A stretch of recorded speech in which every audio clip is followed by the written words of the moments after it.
ហើយជាកន្លះខែមុនខ្ញុំពឹងឲ្យក្មួយជួយកំងរបស់របរដែលខ្ញុំចូលចិត្តយកមកប្រើប្រាស់ទាំងអស់នេះគឺមិនមែនសម្រាប់កែសម្ផស្សទេអ្នកគ្នាគឺមើលសម្ផស្សខ្ញុំទៅឃើញហើយកុំប្រុសពេកក៏ប៉ុន្តែខ្ញុំទៅកែសម្ផស្សទៅលើកង់របស់ខ្ញុំទិញជើងកាមេរ៉ាទិញអីចឹងណាព្រោះឲ្យកង់របស់យើងត្រូវមានកញ្ចក់មានជើងកាមេរ៉ាមានពិលសុវត្ថិភាពពេលយប់អីពេលយើងជិះពេលព្រឹកព្រលឹមល្ងាចហើយនឹងពេលយប់ពេលដែលល្ងាចម៉ោង7 8ល្ងាចអីចឹងវាល្ងាចចឹងណាអ្នកគ្នាចឹងហើយយើងត្រូវមានពិលសម្រាប់បំភ្លឺផ្លូវហើយក៏វាបំភ្លឺឲ្យគេឃើញថាយើងមានជិះកង់អីចឹងណាកុំតែល្ងាចចិត្តមានគ្រោះថ្នាក់អីចឹងណាពេលហ្នឹងខ្ញុំក៏មានកំងដូចជាកញ្ចក់វ៉ែនតានាឡិកាពិលមុខពិលក្រោយស្អីផ្សេងសម្រាប់លេងលើម៉ូតកង់យើង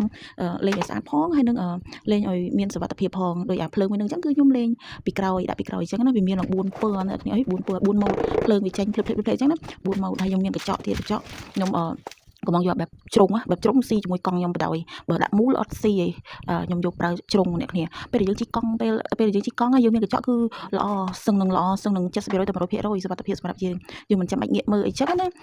ងាកមើលតិចហើយយើងមើលតាមកញ្ចក់ទៅឃើញពីក្រោយអីចឹងវាសុវត្ថិភាពល្អដែរអ្នកគ្នាហើយនឹងខ្ញុំ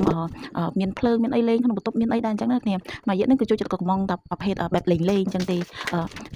មិនសូវជាកំងរបស់របរតែងខ្លួនអីប្រហែលនេះលេងគ្រឿងអញ្ចឹងឯងហើយប្រមុខទៀតហើយជាអាចកំងលេងពណ៌កង់ដូរពណ៌កង់ស្គុតអីចឹងណាចាំវីដេអូក្រោយខ្ញុំនឹងបង្ហាញកង់